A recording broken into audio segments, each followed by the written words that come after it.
Hey, what's up everybody? It's Lids, and we're back for some more Thronebreaker, and last time we finished all of Edirn, and so we are now, for the first time, in Mahakam, and we don't really know much of what to expect here. We were looking a little bit at our map, and there's a main quest a little bit further along the ways here, but a lot of ground to cover, and not a lot that we know yet, other than that, in theory, we're trying to meet up with the Dwarven leader. Let's take a quick look at our camp here and see what else we can learn. Perhaps from our teammates. I believe we might have gotten a new card and may have new upgrades available to us at the workshop as well. So lots of things for us to investigate here. Maybe we start at the mess tent though. So, yep, a whole lot of people we can talk to. Basically everybody. So why don't we start with Gabor, since he is the one that most recently joined us. Oh, Snickers as well. Yeah, so this is, of course, our guide. I need to speak with your quartermaster. Excuse my Elvish, but I can't drink that goat's piss he serves in the mess. Reynard's doing, no doubt. He doesn't like the men to drink too much. Reynard. He's the party pooper. We're gonna have to talk to him about that. To be blunt, ma'am, what Reynard himself needs is to get good and bloated for once in his stiff life. Apparently. So, I have a proposal for you. A shipment of the best dwarven mead and lager. I can arrange for you to arrive. Trust me, the men's morale's nae like to be a problem when they pour a bit of fire in their guts. I don't know, are they ready for it? Costs us 200. Ooh. Okay, it's not cheap. I mean, then again, of course, in Edirn, we found that resources were really hard to come by. Both wood and gold. And now that we're out of Edirn, are we suddenly going to be just showered with resources and everything will be fine, and so we don't need to pinch pennies and concern ourselves about shelling out 200 coins here? I don't know. I also just flat out don't remember what our current coin count is, so that also makes it a little bit hard to say. Not to mention, we saw that there may be other upgrades that are only now available to us that may or may not be of interest to us to pick up, and maybe 200 coins is the difference between us being able to afford them now and not being able to afford them now. I don't know, but I mean, it sounds like we're trying to read between the lines here. Sounds like whenever we receive this shipment, it's going to increase our morale, and our morale, I believe, if I remember correctly, is currently already high. So in that regard, it's not really going to help us. But sure, why not? We'll go for it just in case. Good point. Very well. We won't be the party poopers. We'll leave that job to Rainer. Oh, give my thanks, dear queen. A few more days of that and I'd have been lapping up puddle water. Okay. I trust you'll arrange the details. Of course, no worries. You didn't ken how happy a dwarf you've made me. Ah, right. And the men too, of course. Alright. Let's see.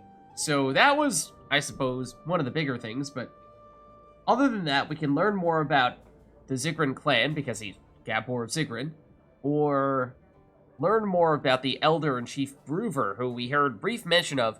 Supposedly, he is not the most sociable of people, so it might be a little hard to get along with him, but maybe we start with the Zigrin clan first, learn a little bit more about Gabor. You're a Zigrin, are you not? I know the name. One of your clan slew the dragon Ockvist. Aye. You're thinking of Yarpen. Cousin of a cousin.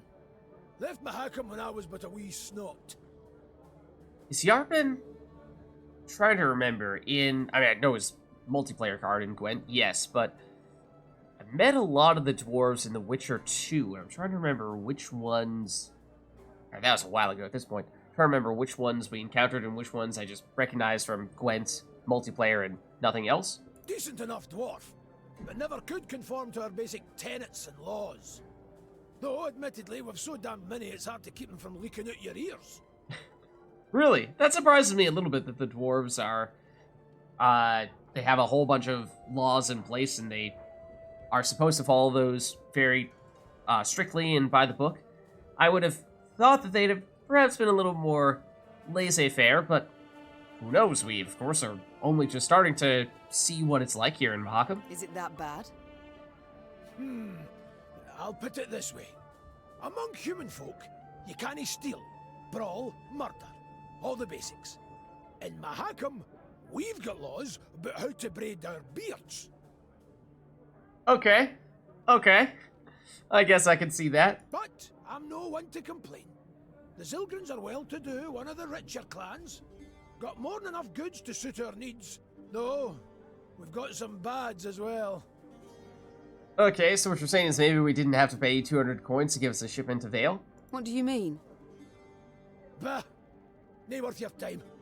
I didn't mean to bother you. Sides, best to jabber of such things over a cold pint. Or keg? So maybe there are some Sigrins, ones that we might even run into, that are not as friendly, as law-abiding, even more so than Yarpen. Okay, but what about the Elder-in-Chief, who I believe was Bruver? Your elder. I'd like to know more. Do tell me about him, please. As that is largely what we're trying to do Tough here, is meet horse, him. Bruver. Stubborn as an old goat, as you'll soon see for yourself. All in all, though, he's nae as scary as some say. Been keeping the clans in check for some 2 centuries now. Which is nae a small feat, I might add, no. What is the life expectancy of the average dwarf? 200 years? Clearly he's a pretty old guy. I mean, Witchers can live to be several hundred years old. And elves, obviously, can as well. But I really hadn't heard anything about the lifespan of dwarves, but I guess... Yeah, I guess I just assumed that they were roughly the same as the average human, but apparently not, because I don't think the average human is living to be 200 years old in this day and age. No conflicts between them all this time. Are you certain? Unless there happens to have not been conflicts for 200 years and Bruver has only been accountable for a certain subset of that. I can't tell if you're jesting. At each other's throats each day they are. Breckenrigs despise the Chives. Dalbergs would scratch out the Hoog's eyes given half the chance. As for us, we hate them arse-licking fuchses. Okay, so all the clans do still hate each other, but there's kind of, sort of, peace? Question mark? But Bruver's got his ways, keeps each yin in line. If not for him, Mahakam would have fallen to bits ages past. Impressive, I suppose, in that case. Yeah. So, I mean, would it have just been a civil war that would tear the place apart? Why? Round 150 years ago, when the elves were fighting that hopeless war against your folk, the Elder-in-Chief ordered the pass to Mahakam sealed tight. Okay. If it weren't for that, we'd have ended up like the pointy ears. As it was, we waited for the shite storm to abate. Didn't open the pass and stretch your legs again till it were safe. Okay, I suppose in hindsight that seemed like that was a pretty good decision. Yes, I remember. The manufacturers in Rivia have yet to recover. With all due respect, Your Grace, your workshops forge utter crap. It's not your fault that human folk prefer dwarven goods. Basic market principles, that's all it is. I feel enlightened, Gabor. Thank you. Alright, looks like that's all we can chat with him about. We shall return to this conversation later. No skin off my back. We seen each other, Your Grace. Alright, so that's the latest from Gabor Zigrin, the latest and greatest member of our party. We can check in with Javier, / there are a bazillion different ways that everyone wants to pronounce his name. Yes, milady? Been a while since we last checked in with him. Yeah, I suppose he was from Eddern, and I don't even remember. It's been so long since we talked to him at all. So what was his underlying... Well, I mean, his village got destroyed, right? But I would have thought he probably would have still wanted to have stayed somewhere. And I mean, yes, Eddern got torn apart. Okay, I mean, I guess he didn't really have anywhere to go. You choose not to follow your king, Xavier. Why? Could have followed Demovid. To fight in the field, with you. This was my wish, my lady. But what of your home? Rosberg must be rebuilt. Engineers are needed. I have no kin in Rosberg. No soul left for me there. All I've left is revenge. Ooh. Okay, I mean, understandable, but at the same time, I'm not sure that's a healthy way to look at that. I understand. Okay, and that appears to be all. Other matters await my attention. We shall speak later. As you wish, my lady. But it does explain why he has chosen to stick with us when he didn't have to. And perhaps somewhat similarly, with Rayla, we did get an explanation from her already, but a little bit of a surprise to see her sticking with us as well. Yes? Let's see. So, a couple of loaded questions here. Why does she hate the Scoia'tael so much? This is a bit of a weird time to ask her that, seeing as how we just went through, or a while back, we went through Moulderwood, where we were encountering non-stop Scoia'tael elven units ambushing us. I suppose, as I think we were talking a little bit about previously, the dwarves in Gwent multiplayer, many, if not quite all, but almost all the dwarves are considered under the Scoia'tael faction, although technically speaking, that might kind of be an oversimplification where the dwarves that are, at least call Mahakam home, probably don't really consider themselves part of the Scoia'tael, because the Scoia'tael, technically speaking, if I am getting my terms and my Witcher history correct, technically a subset of the elves and the dwarves and other rebels who are deliberately or rebelling against the humans. And so if you're part of sort of the dwarven establishment, which is the case here in Mahakam, then maybe you're not necessarily Scoia'tael per se by default. So I say that because, well, I mean, yes, we did just go through a heavily Scoia'tael influenced area a while back, but by some accounts, if you are to use that looser definition of what constitutes and does not constitute Scoia'tael, then maybe you could still make the case that all those dwarves do count, and that means that we are about to head into one of the biggest Scoia'tael strongholds, which could be a little bit of an issue for Rayla. Rayla, might I ask you a personal question? Certainly, ma'am, but I can't guarantee I'll answer. You see, Nilfgaard marched into my land, invaded, stole my crown, slaughtered my folk, and topped it all off by turning my own son against me. Yet, the hatred I hold for them's a mere shadow of the passion that grips you. You lust for the blood of every last Scoia'tael. But why? Haven't heard a question yet, Your Grace. This is true. What did they do to you, Rayla? What happened to make you who you are? It certainly feels like there must be some really traumatic childhood experience that she had with Scoia'tael in some way, shape, or form that has scarred her for the rest of her life and made it such that she has made it her life mission to go out and stop/cause as much harm as possible to the Scoia'tael. Rayla? Elves and humans, they can interbreed, but you must know that. My mother was an elf, making me half of one. Whoa! Didn't see that coming. Did not see that coming. I did not know that. And Rayla, of course, she is a character in The Witcher 1, and that just never came up in The Witcher 1, I don't think.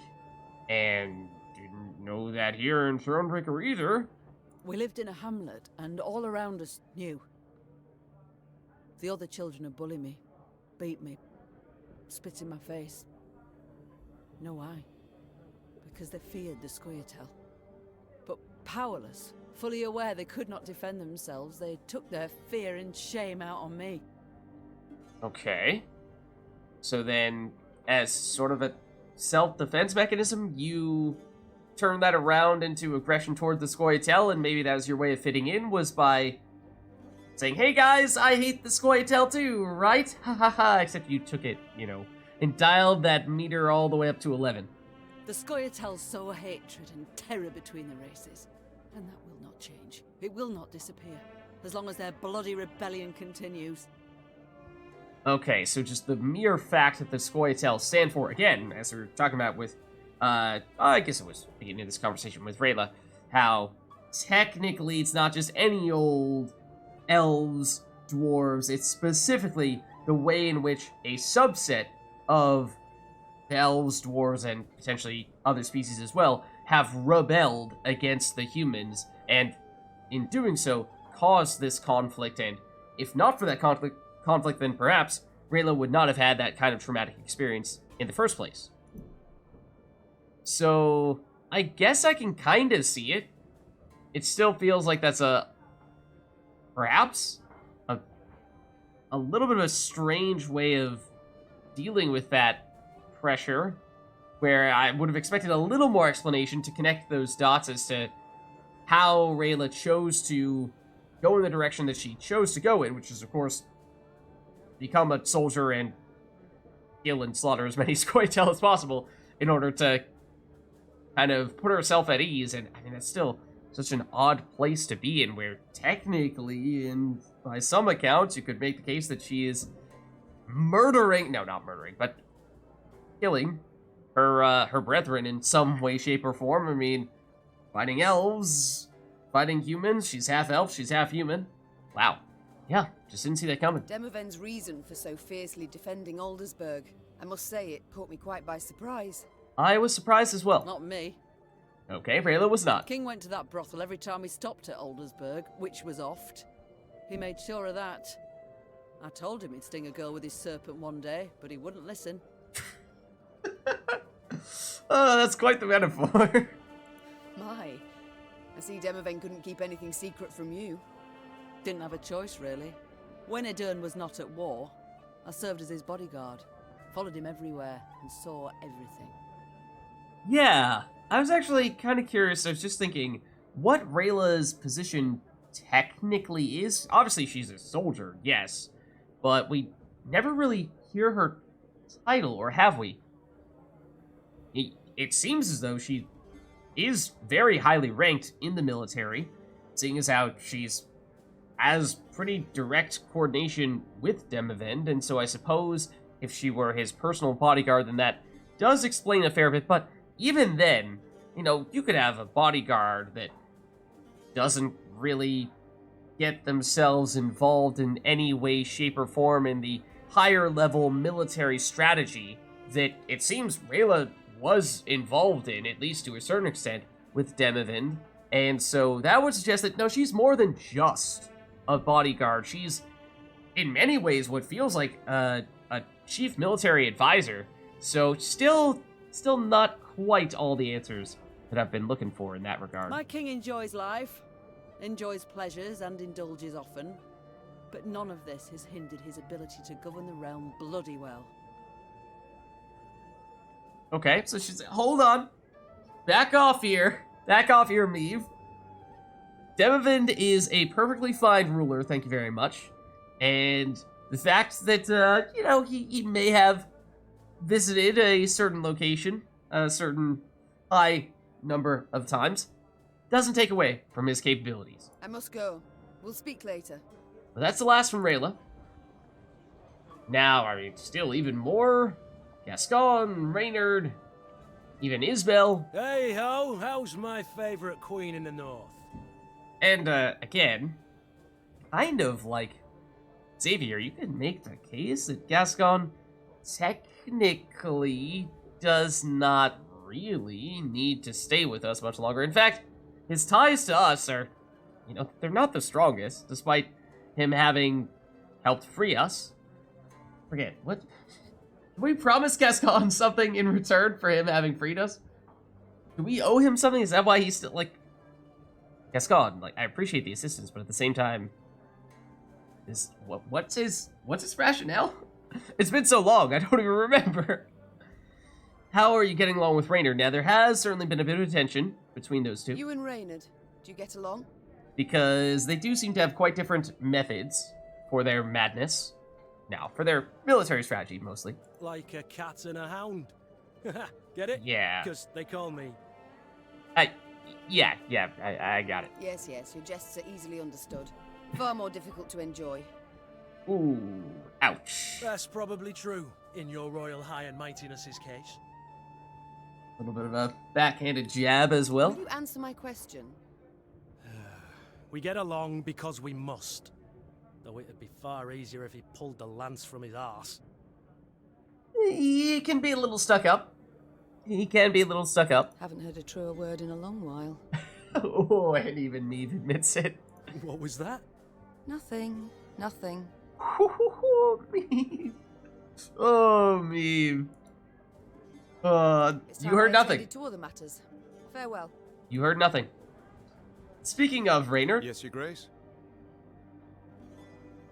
how are you and Gascon getting along? We'll hear from Reynard's perspective. How go things, Reynard? You and Gascon get along now, I hope. Well, you might say we've established a certain rapport, Your Grace. I guess you could phrase it that way. Tell me more, friend. I don't pry into his affairs, nor he into mine. Fair enough. I'd prefer it if my commanders worked together more closely. Your Grace, the man's a brigand. Okay, put it bluntly, Oh, sure. Reynard. He was a brigand. Now he's only partially, sort of a former brigand who happens to be assisting us and is one of our most powerful and important allies, so we just need to give him a bit of a pass on that one. I must disagree, I fear. Yes, he stopped thieving for now, but only because it's convenient, so to speak. Gascon isn't a changed man. He still hasn't an ounce of honor, dignity. I mean, Reynard does still have a point. Yet he has a unit of armed men, without which we'd be much worse off. Might not even have survived. And that's what I'm saying. I'm not really sure to what extent Gascon... Can we really trust him when all the cards are on the table, when we are in our direst of needs? I mean, then again, he did rescue us from prison. So, I mean, there is something to be said for that. But we're mostly continuing to associate ourselves with him because he does happen to have a very useful group of forces, armed men that we can bring with us, and we are quite undermanned still, even to this day, after being dispossessed of our kingdom. Agreed.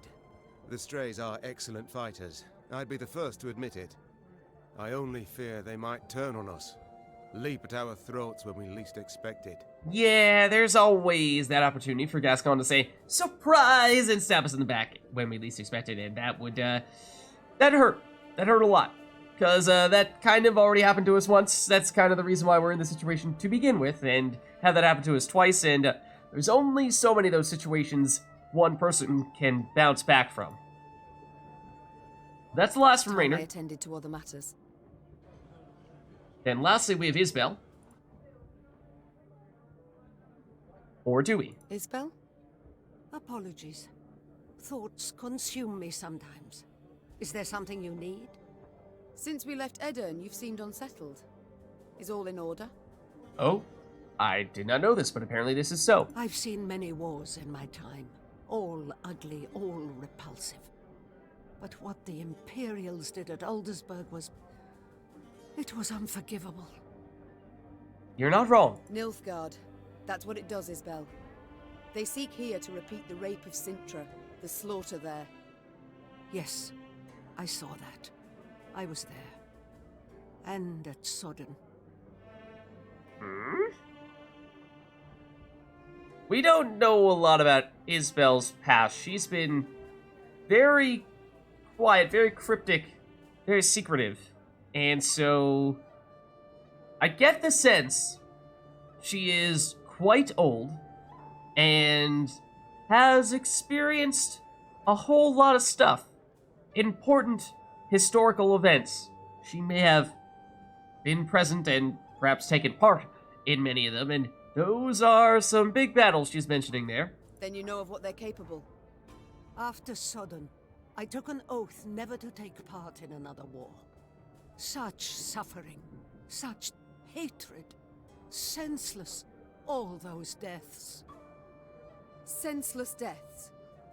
Our troops sacrificed their lives in defense of their homeland, loved ones. I mean, defending your homeland is not senseless. The fact that you have to defend your homeland in the first place because someone is choosing to try to overtake your homeland, that's where Isbell might be drawing the line, saying well, they should just be minding their own business and not trying to pick fights to begin with, and then we'd all be happy and we'd have peace and we wouldn't have to worry about everyone trying to fight and kill each other. I must believe there's a better way. Forgive me, Mom.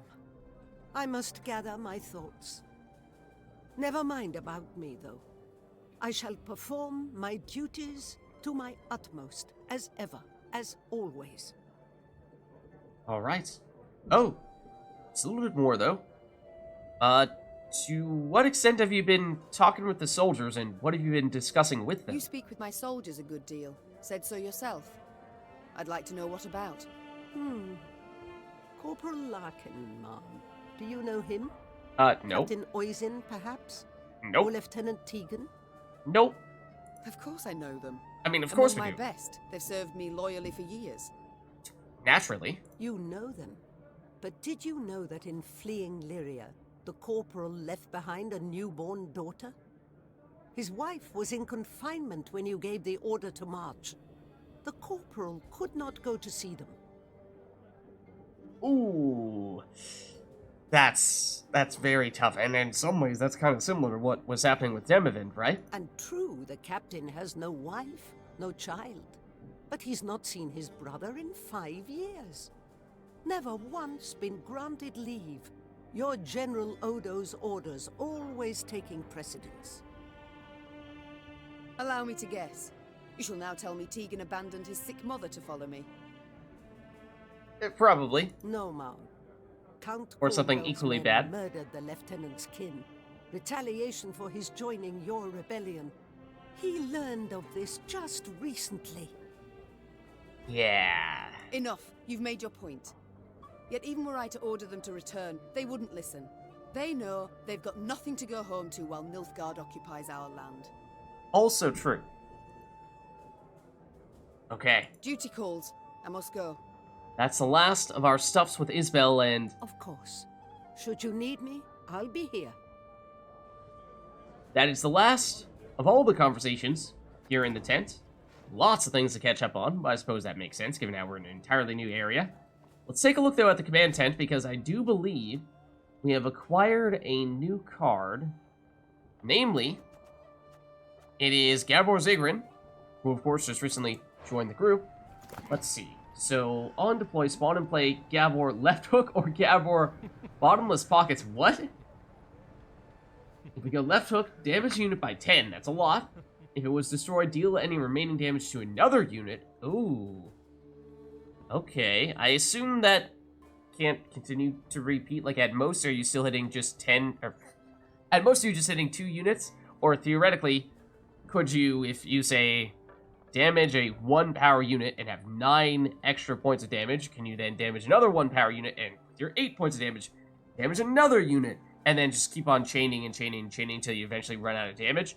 I imagine you can only use that overkill damage once, but that's one that, of course, we won't be able to confirm until we actually try it out for ourselves. Then Gabor Bottomless Pockets. Deploy, play 1 trinket from our deck.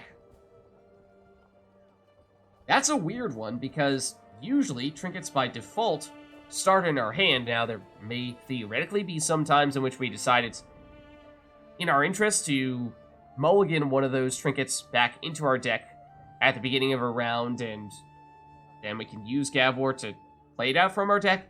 That just feels like that's odd.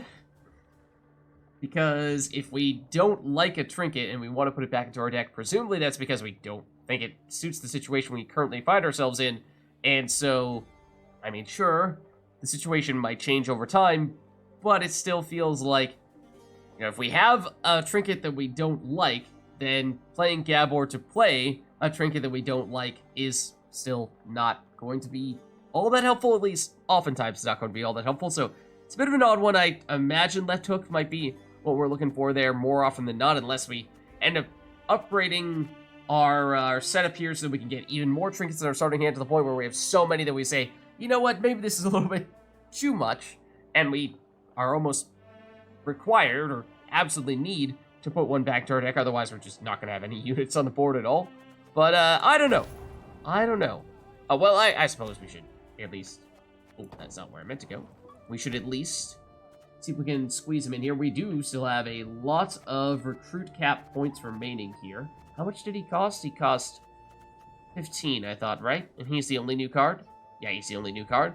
So we can throw him straight in here if we'd like. We don't even need to remove a card, although generally, of course, if we're adding a good card, we'd like to remove a bad card. That way, that means that we have a higher probability of getting all the good stuff. So, have a specific card that we don't particularly like? I mean, we have no idea what to expect in Mahakam, so maybe we get rid of Stray's Cavalry. I think that is a card that we have generally considered to be one of our weaker ones. There have been times when it's been useful for sure, but it's a little more situational. So we'll throw a Cavalry in there, and as I said, we still 12 recruit cap points remaining here, so we certainly have some flexibility. But that's a good thing to have. And then at the workshop, if we pay up, yes we can still increase our trinket count by 1. It would cost basically all of our gold, and we were asking earlier when we were choosing to purchase the additional ale and mead and what have you, if that would have potentially dropped us to below a threshold to make a significant upgrade, but we can still afford this. Not really sure this is so critically important for us to pick up that it is worth getting right now, but it's good to at least have that option, so good to know that it's something we can consider. Then we've not yet reduced our units recruit cap cost by 10%. We were thinking about doing this for a while.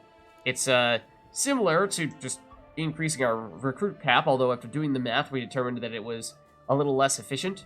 And so it's an option. We can afford it, and then we see now we have the option of taking it even a step further, and this is, of course, way more expensive, to reduce recruit cap by 25%.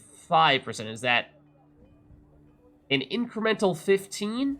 Or is that actually an incremental 25? Because, of course, we're getting this one first, and then we're going on to this one. So I'm not entirely sure if that is just how good that is. But then we also have some new stuff here. Let's see. Decreases the gold cost of creating units by 25%. See? I told you. It's going to pay off. If we don't purchase any units until we get this upgrade, then all subsequent purchases are going to be cheaper. So, perfect. I totally knew this was going to be here. And that was definitely the plan all along. Or it's just complete luck.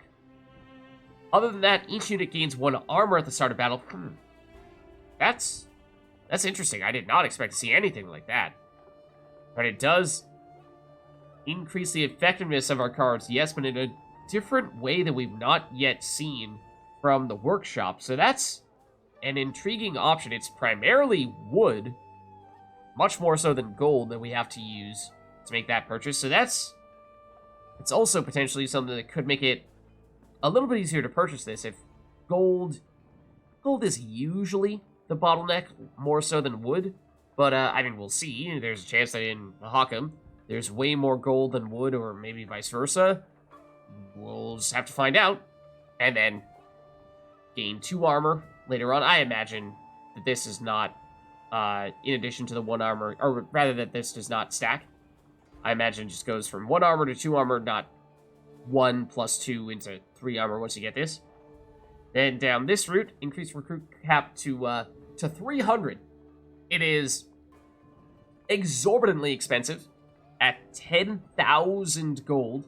But hey, like I was saying before, maybe once we're out of Edirn, now that means that we'll start getting resources back at the roughly the same rate we were getting back in Lyria, which, I mean, it was a while ago at this point, but it was, if I remember correctly, quite a bit more gold and wood than we got in Edirn. So maybe it's not quite as daunting of a number to get all the way up to 10,000. Then over here, we can increase our training capabilities and basically just get upgraded versions of... Oh, hold on. Stray's Slinger goes into Stray's Spala. That looks like that's entirely different. Damage unit by 5. If it's on a row with fire, damage all units on it by 5. That sounds amazing. As long as we can consistently get the rows set on fire, which we've loved it when we can make it happen. But, ooh, in the upgraded Strays Bomb, we only have 2 or 3 Strays Bombers in our deck, and of course, you really want 1. Getting 2 is often nice, although sometimes enemies are only in 1 row, and so getting a second one doesn't really give us any value at all. Obviously, if you get more than that, then it doesn't help you in the least. Or at least you're only getting the base power from the unit, and the fire doesn't really matter. But it's what? By default, a 33% chance of the fire proccing. So to double that chance to 66 or 67, depending on if we're including the decimals, then that's a pretty big deal. Because we've already been big fans of the fire even before that upgrade. Yeah, hold on then. Stray's Cavalry, is there a significant difference here? Mark unit every turn. On turn start, damage it by 1. The marked unit is destroyed, mark another random enemy. Is it on turn start rather than turn end, I think is the difference there? Or no. No, that's just the same old Stray's Cavalry. We, I guess, just didn't have the ability to craft them before. Then Stray's Cavalry plus just makes it 2 damage. Yeah, just increases the damage, that makes sense. Stray's Slinger plus... Move 3 cards the other row, and just increases the damage by 2. It doubles the damage.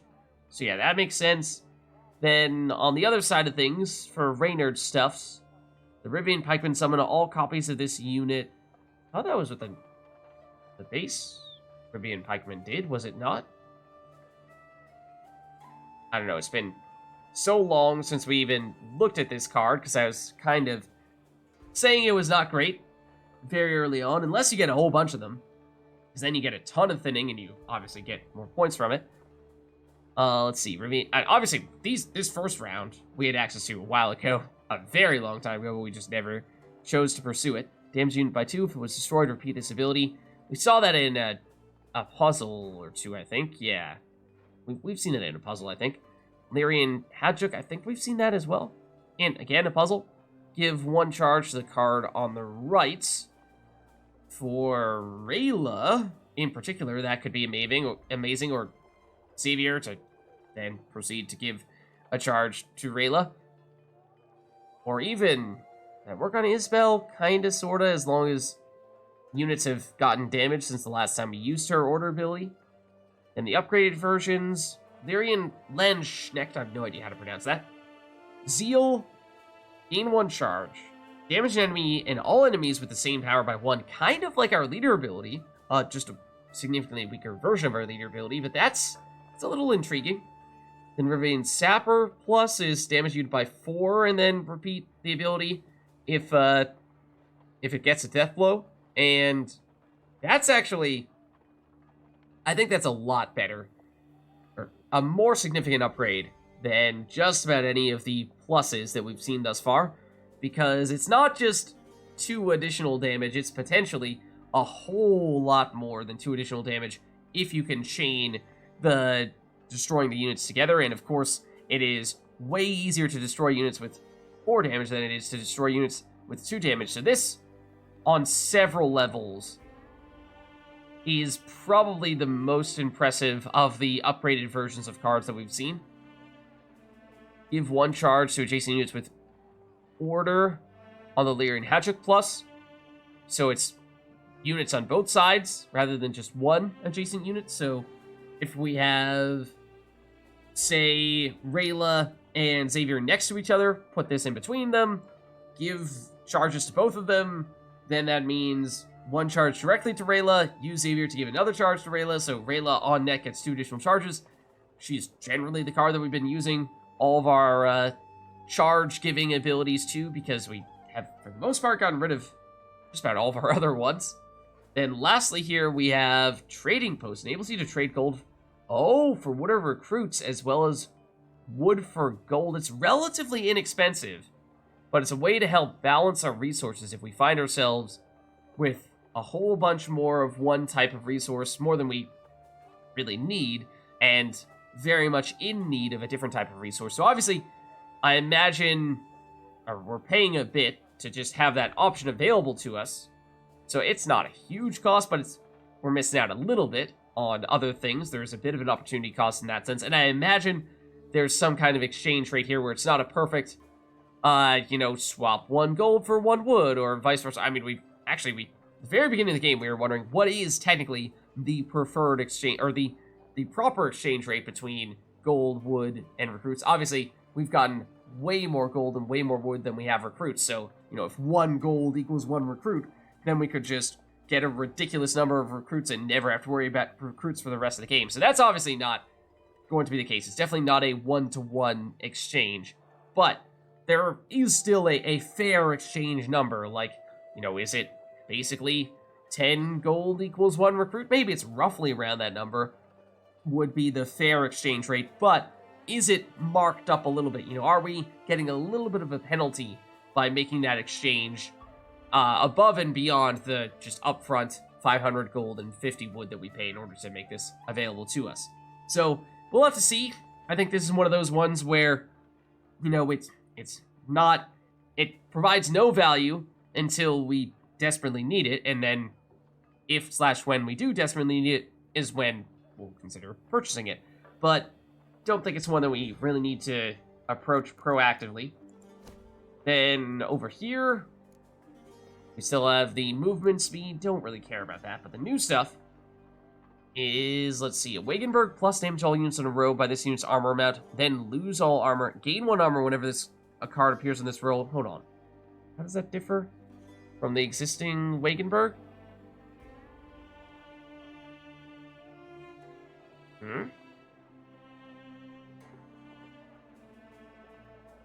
That looks exactly the same. Oh, it starts with 2 armor. Is that why? Okay, I think that's the difference, because as we've seen in most cases, the upgraded versions tend to give 2 additional damage. Now, in this case, kind of like one of the other cards we were looking at before, yeah, it may look like it's just 2 damage, but because that's 2 damage to multiple different units, in fact, that is probably going to turn into a whole lot more than just 2 additional damage. So that's another one where the upgraded version is actually significantly better than many of the other upgraded cards that we've seen thus far. See, the Mantlet, we really haven't seen much of this at all. I'm not even sure if we've had this in a puzzle. Mark an ally when it is destroyed, move it to hand instead of graveyard, then destroy self. Ah, so it's a little bit of a, almost like a decoy, getting the chance to replay a card.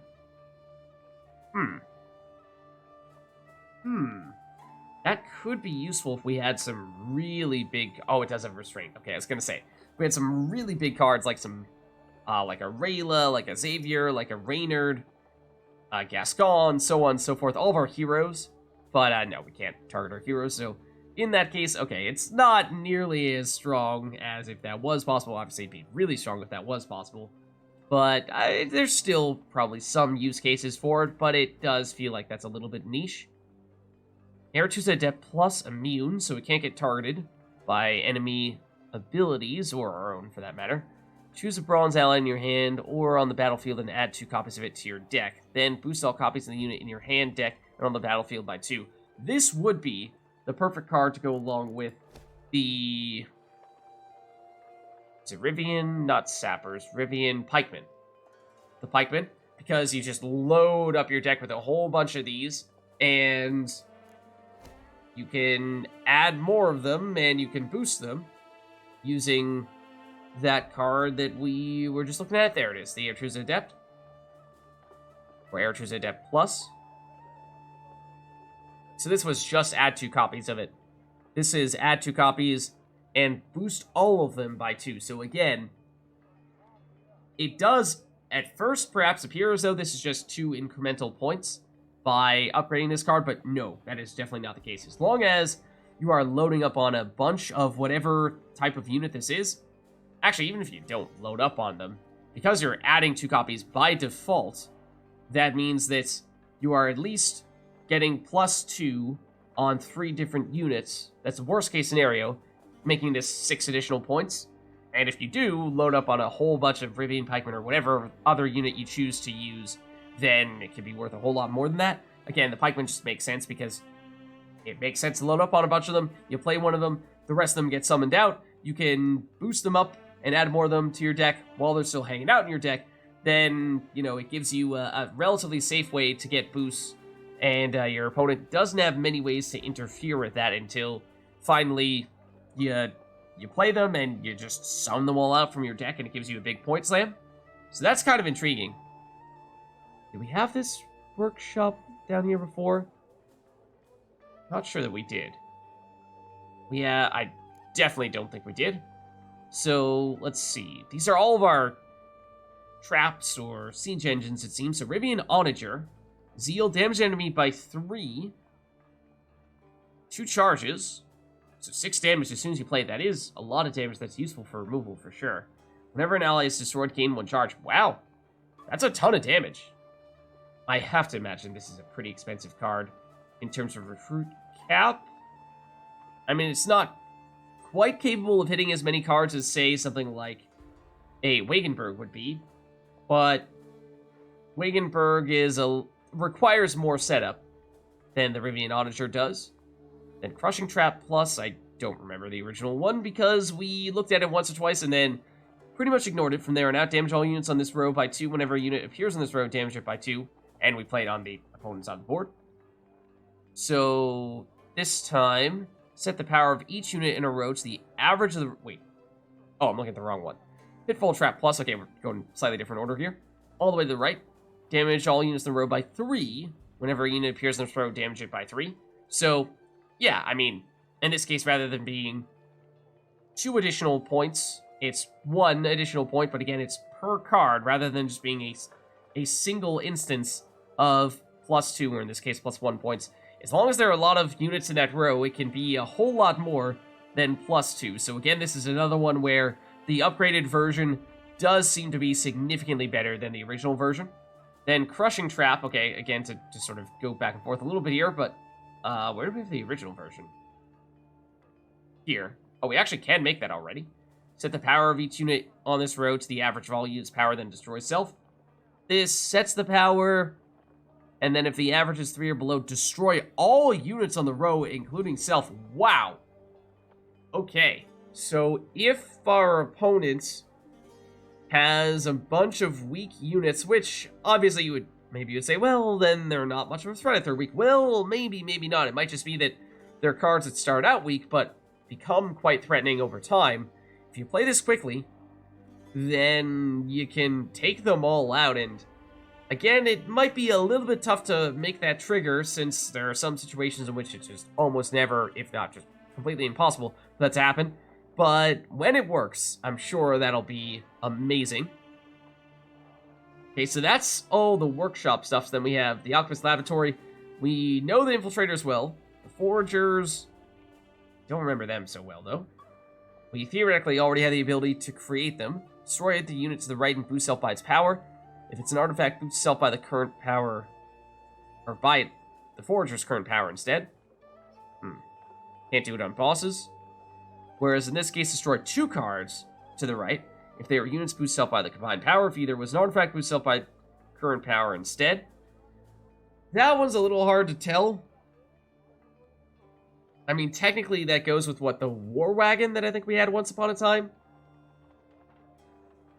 Yeah, spawn 2 light infantry on the right, which we haven't played this in a long time, but those light infantry deal damage to our opponents when they get destroyed, and so it's a way to trigger the destruction of those units to get the additional damage, and not actually have to lose the power that those units had because the Forager is just absorbing said power.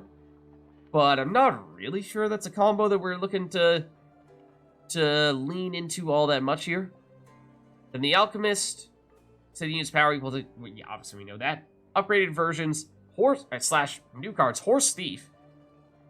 Mark a unit after 3 turns. On turn start, switch its power with this unit's power. Oh. Kind of similar to the Alchemist, in that it is using a unit's existing power to mess with another unit's power. And rather than, well, I mean, Alchemist you could use either to boost your own cards or damage your opponent's cards. But in this case, for the Horse Thief, it is definitely to weaken your opponent's cards. And unfortunately, Restraint, I mean, if it didn't have Restraint, it would be absurdly powerful. Just use it on any opponent's boss cards and you win, in all likelihood. Infiltrator Plus, after 2 turns on turn start, boosts self by the combined power, but adjacent units then move self to the other side. This is another one that is a whole lot better than just 2 incremental points from the upgraded version, because we've, at times, found it a little bit difficult to find the right place to play the Stray's Infiltrator. But, yeah, that basically doubles its power. Is it? Yeah, it's also going from 3 base power to 4 base power. So it's 1 point better for that reason as well.